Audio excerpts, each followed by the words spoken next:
Mi esposo me gritó que era una ingrata porque me negué a ser su incubadora. Cuando le dije que me divorciaba, me agarró a la fuerza. Tuvimos que llamar a la policía. Pero lo más loco es que, al final, me di cuenta de la verdad más dolorosa. El hombre que me vendió el sueño de familia era tan mal padre que mis hijos ni siquiera notaron que se había ido. Parte 1. El comienzo y el dulce veneno. Estar en mi habitación, a punto de cumplir 18 años, soñando con el futuro, es una imagen que se siente como si fuera de otra vida. Era una chica de pueblo, con ideas simples, con una necesidad profunda de sentirme segura y protegida. Y entonces, un día, apareció Rodrigo. Lo conocí en el pequeño café de la esquina donde trabajaba después de clases. Él entraba siempre pidiendo lo mismo, un café solo y una sonrisa. Lo primero que me atrajo fue su madurez. A sus 30 años, ya tenía una carrera como ingeniero, su propio apartamento y una tranquilidad que contrastaba con la inmadurez de los chicos de mi edad. Sus manos eran fuertes, sus ojos amables. Cuando me hablaba, me miraba como si fuera la única persona en la habitación. Él no me preguntaba qué música me gustaba, sino que soñaba ser en la vida. Y cuando le confesé que soñaba con una familia, con una casa con jardín y niños jugando, él sonrió y dijo, yo también. Y puedo dártelo todo, Ana. Me hizo sentir vista, valorada, la mujer que, según él, estaba destinada a ser. La diferencia de edad no me asustaba. Al contrario, me hacía sentir especial.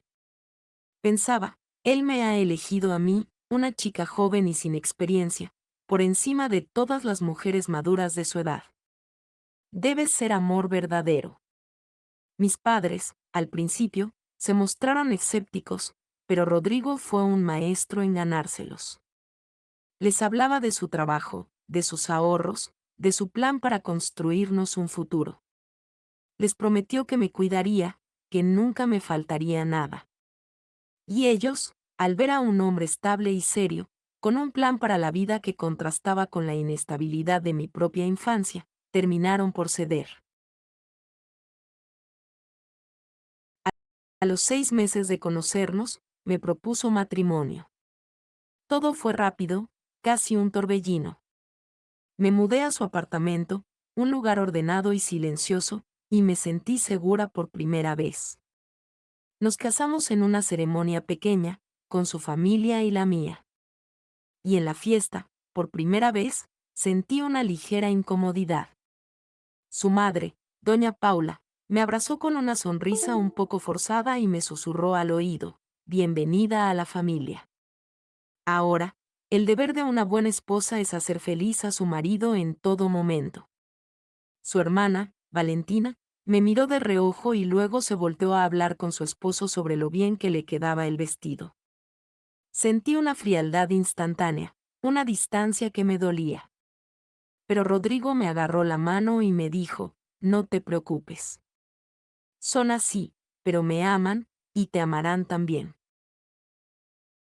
Los primeros años de matrimonio fueron tranquilos. Rodrigo era, a su manera, un buen esposo. Me traía regalos, me hablaba de su día en el trabajo. Yo me encargaba de la casa. Limpiaba, cocinaba, decoraba. Me esforzaba por ser la esposa perfecta que doña Paula describía. Pero el trabajo, poco a poco, dejó de ser un simple quehacer para convertirse en una expectativa, en una obligación. Si dejaba un plato sucio, Rodrigo me lo señalaba. Si la cena no estaba lista a tiempo, la tensión se palpaba en el aire. Sus comentarios eran sutiles al principio. Qué suerte que tengo una esposa que se ocupa de la casa para que yo no tenga que preocuparme por nada. Y yo, en mi inocencia, lo veía como un cumplido.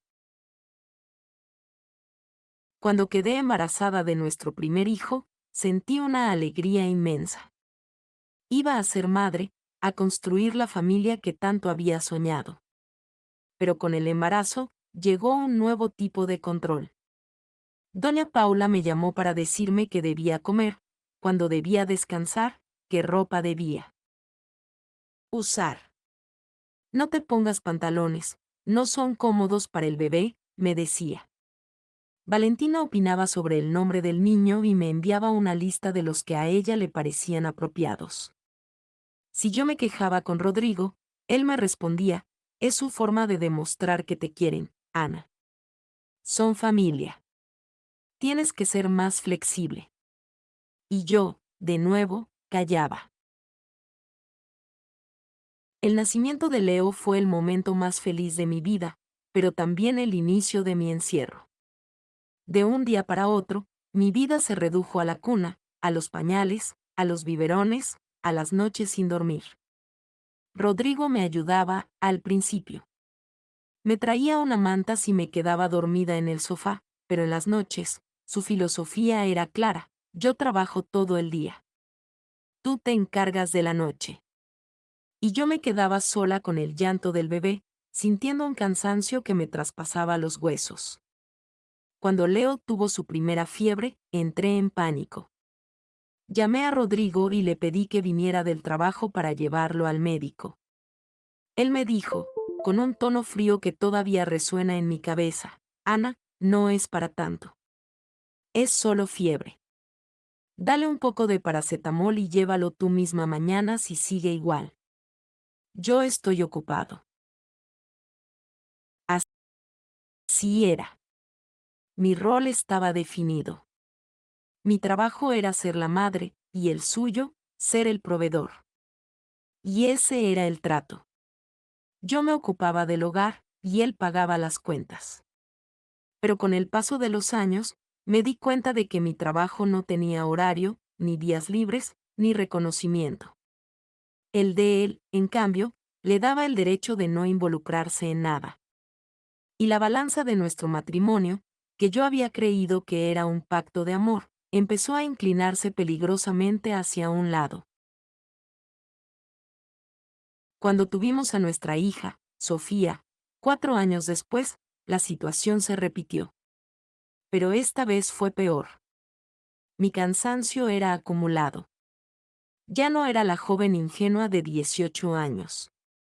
Ya no creía que el amor lo fuera todo. Ahora era una madre, una ama de casa y una sombra. Y, como si los dos niños no fueran suficiente carga para mí, Rodrigo empezó a insinuar la idea que acabaría por dinamitar todo, la idea de tener un tercero.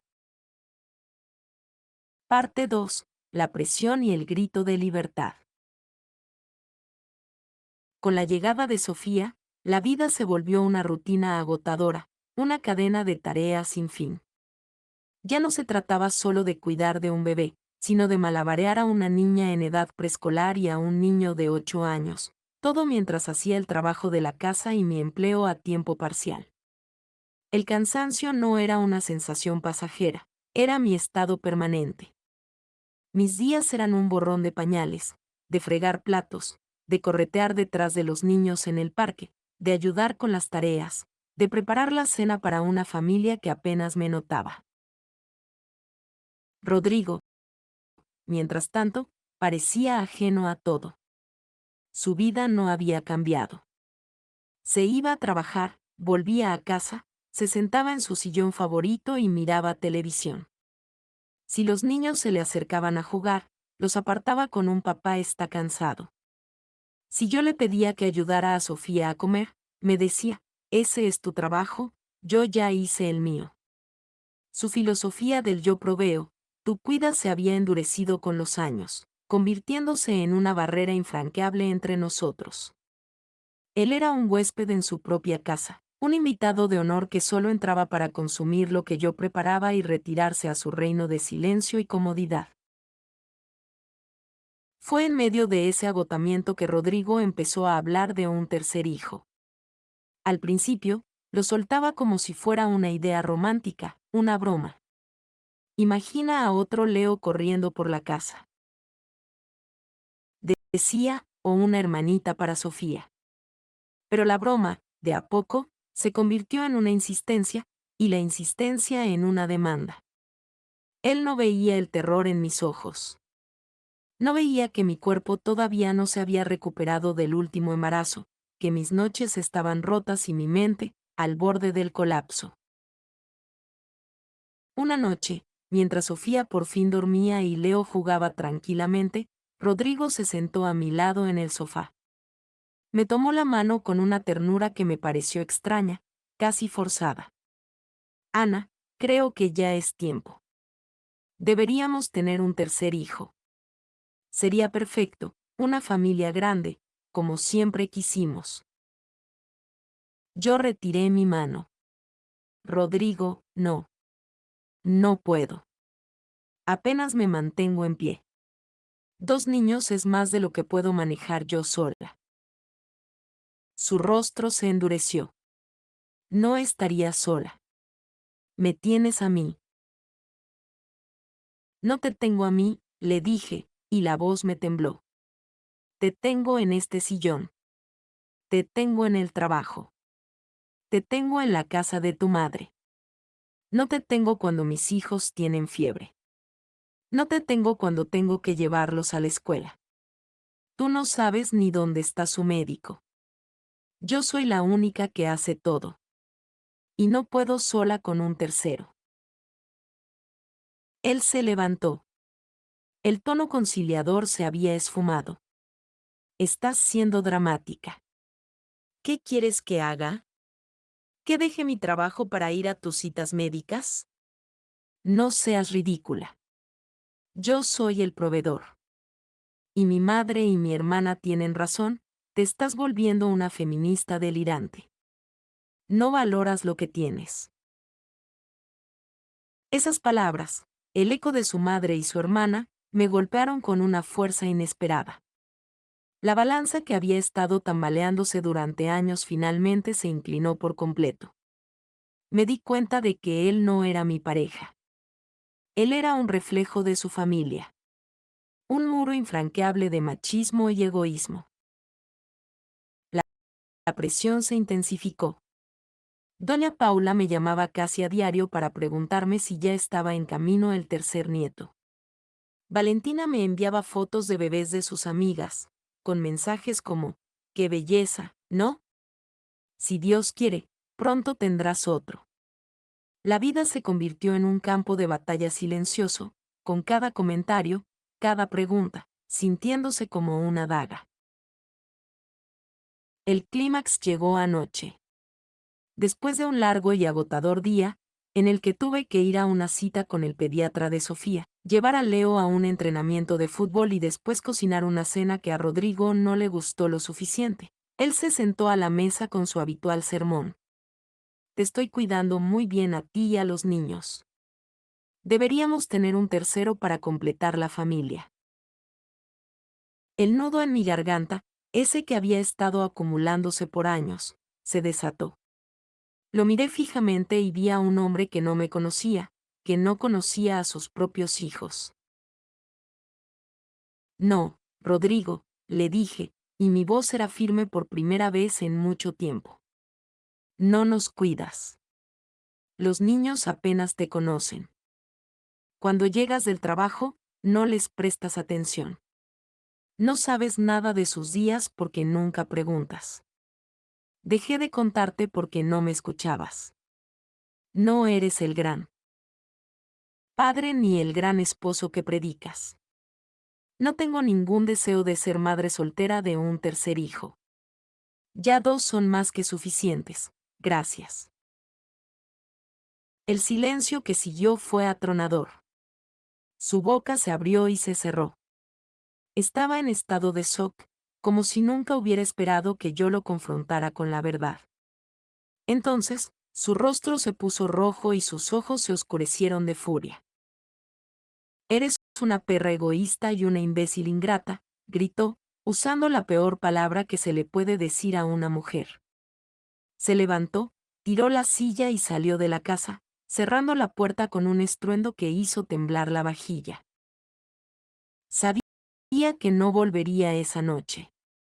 Sabía que se refugiaría en el único lugar donde siempre lo validaban, la casa de su madre. Pero en lugar de sentir miedo o desesperación, por primera vez en mucho tiempo, solo sentí paz. Un silencio que me había faltado por años. Una paz que me susurraba, esto se acabó. Parte 3. El infierno y el renacer. Me desperté a la mañana siguiente con una extraña sensación de calma. La casa estaba en silencio, un silencio que no experimentaba desde hacía 12 años. No había ronquidos, ni el sonido de la televisión de Rodrigo. Solo el suave respiro de mis hijos. Me levanté, preparé el desayuno, y mientras los veía comer, la paz se rompió. Sonó el timbre. Cuando abrí la puerta, no me sorprendió ver a doña Paula y Valentina. Su vestimenta era impecable, sus rostros una máscara de falsa preocupación. Me hicieron a un lado y entraron, como si la casa fuera de ellas. Detrás de ellas, vi a Rodrigo en su auto. No entró, solo se quedó observando, como un general esperando que sus soldados le dieran la victoria. Ellas se sentaron en mi sofá, como si estuvieran en su propio salón, e hicieron un gesto con la mano para que yo me sentara en la silla de enfrente. En mi mente, lo llamé el comité familiar. Doña Paula empezó, con una voz suave pero dura como el mármol. Ana, no entiendo qué te ha pasado. No eres la chica que mi hijo se casó. Él ha hecho todo por ti, te ha dado una casa, hijos hermosos, seguridad. Y tú, en lugar de estar agradecida, lo humillas y te niegas a darle el regalo de un tercer hijo. Valentina se sumó, asintiendo con la cabeza. Es tu deber como esposa. Un matrimonio es para formar una familia, no para ser una mujer egoísta que solo piensa en sí misma. Me sentí como si me estuvieran interrogando. Mi cuerpo temblaba, pero algo dentro de mí se había endurecido. Ya no era la joven ingenua de 18 años que se encogía ante sus palabras. Miré a doña Paula a los ojos y respondí, claro que no soy la misma chica con la que se casó. Él se casó con una adolescente, y ahora soy una mujer adulta. Una mujer que sabe lo que quiere y lo que merece. El shock en sus rostros fue evidente. Doña Paula se puso roja. Empezó a gritar, acusándome de ser una mala madre, de estar destruyendo su familia. Valentina me llamó delirante y malcriada. Fue entonces cuando el timbre volvió a sonar, y mi salvación entró por la puerta, mi hermana Carmen. Carmen, que siempre me había dicho que merecía más, se paró a mi lado y, sin mediar palabra, miró fijamente a doña Paula y Valentina. Será mejor que se calmen. La policía está a una llamada de distancia, y no dudaré en usar el teléfono. Ellas se callaron, intercambiando miradas de desdén. Después de lanzar un par de insultos finales, se fueron, desfilando con la cabeza alta como si hubieran ganado la batalla. Pero no lo hicieron. Un par de horas después, Rodrigo entró a la casa. Carmen estaba conmigo. Él no preguntó por los niños, ni por mí. Solo se acercó a mí con el ceño fruncido y me regañó por tratar a su madre así. La presencia de Carmen lo descolocó. Intentó que se fuera, pero ella se negó, diciendo que nos daría un poco de privacidad, pero que no se iría. La conversación fue un círculo de locura. Él seguía con su monólogo de que era un gran padre y un gran esposo. Yo le pregunté, ¿qué padre? El que no ha visto a sus hijos en 3 días y no ha preguntado dónde están. Cuando le dije que Carmen los estaba cuidando, se alteró aún más, llamándola con nombres terribles. Me di cuenta de que no había nada que hablar. Su mente estaba cerrada, su ego herido. Y yo, por primera vez, no sentí miedo. Le dije que no me importaba. Que ya no lo amaba. Que lo único que quedaba era hablar sobre la logística del divorcio. Me voy a ir, haré mis maletas y... Él me interrumpió con un grito y, Con una rapidez aterradora, me agarró por los hombros y empezó a sacudirme. «No te vas a ir a ninguna parte», me gritó. El miedo regresó, frío y penetrante. Carmen intervino al instante, empujándolo lejos de mí. Empezaron a forcejear. Mi corazón latía tan fuerte que pensé que se me saldría del pecho. En ese instante, saqué mi celular y marqué el 911. Logramos empujarlo fuera de la casa. Él se fue antes de que llegara la policía, pero yo ya había dado las descripciones. Les conté lo que había pasado, la agresión, la historia de acoso de su familia. Carmen dio su testimonio, con los rasguños en sus brazos como evidencia. Esa noche, cuando los policías se fueron, me quedé sentada en el sofá, con el silencio de la casa como mi único testigo. El miedo y el dolor estaban ahí, pero por fin, la paz era la emoción más fuerte. Me había negado a ser la mujer que él y su familia querían que fuera. Me había negado a ser una incubadora, una sirvienta. Y aunque no sabía lo que depararía el futuro, por primera vez en mi vida, sentí que la única persona que tenía el control de mi destino era yo. Parte 4. La reconstrucción y la libertad. Los días que siguieron a la confrontación con el comité familiar fueron una mezcla de calma inquietante y un caos incesante. Rodrigo no me llamó, pero su silencio no duró mucho. Pronto. Mi teléfono se inundó de mensajes de texto y llamadas de doña Paula y Valentina. Me acusaban de haber destruido la familia, de ser una ingrata, de haber manipulado a mis hijos. Borré cada mensaje sin responder. Por primera vez en mi vida, no sentí la necesidad de defenderme, mi silencio era mi nueva armadura. El proceso legal fue un laberinto. Contraté a un abogado y fui a cada reunión con la determinación de una guerrera. Rodrigo, por su parte, se negaba a aceptar la realidad. Primero, intentó convencerme de volver. Me envió flores, chocolates, sabiendo que ni siquiera me gustan los dulces, y mensajes diciendo que trabajaría en ser un mejor hombre. Pero cada gesto se sentía hueco, como una actuación. El acoso fue lo siguiente. Empezó a aparecerse en los lugares que frecuentaba, como el supermercado o la biblioteca. En nuestro pequeño pueblo, esto se convirtió en chisme. La gente me miraba con lástima o con juicio. Doña Paula se encargó de la campaña de difamación. Empezó a correr la voz de que yo era inestable mentalmente, que un día decidí sin razón destruir el matrimonio de su hijo. Me atacó verbalmente en público, en el cumpleaños del hijo de Valentina, gritando frente a otras madres que era una persona horrible. Intentó manipular a mis propios hijos, diciéndoles que yo era la culpable de que su padre no estuviera en casa. Por suerte, Rodrigo intervino en ese punto. No para protegerme a mí, sino porque la familia siempre ha sido su posesión más preciada. Un día, el acoso llegó a un nuevo punto. Dejé a los niños en casa de mis ex-suegros para que pasaran la tarde con ellos. Cuando fui a recogerlos, no estaban solos. Doña Paula, Valentina, y hasta Rodrigo, estaban allí.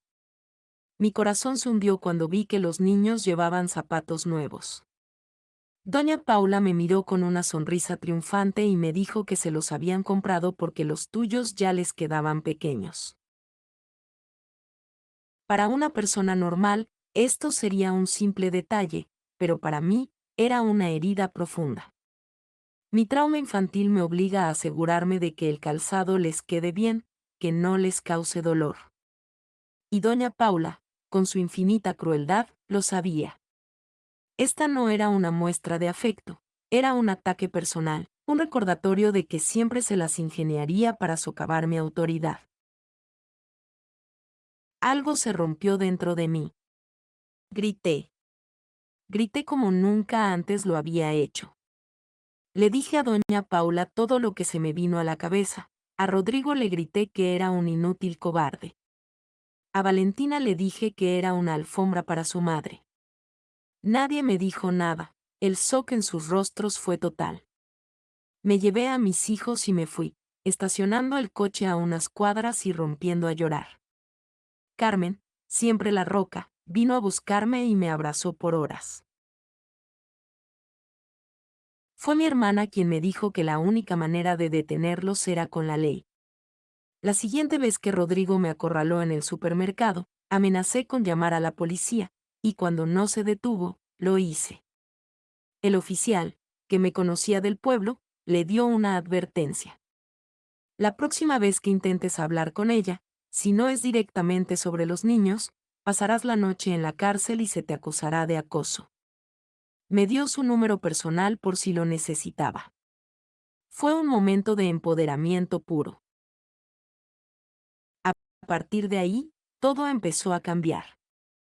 Me uní a un grupo de voluntariado que mi hermana lideraba, donde ayudamos a gente de la comunidad. Empecé a limpiar la casa de una señora mayor con cáncer, que insistió en pagarme. De repente, mi ingreso, combinado con la renta de una propiedad que mi hermana y yo heredamos, me dio una independencia económica que nunca había tenido. Después de semanas de lucha, Rodrigo finalmente cedió. Acordamos que yo me quedaría con la casa y que solo me daría manutención para los niños, no para mí. Mi deseo era cortar todo lazo de dependencia con él. Y firmamos los papeles.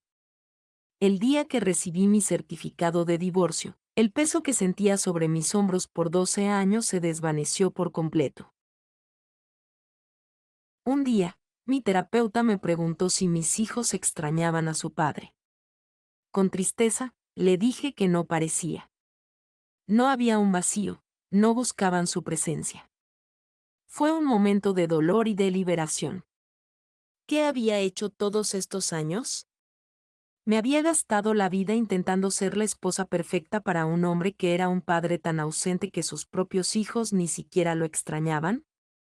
La respuesta fue dolorosa, pero también fue la confirmación de que había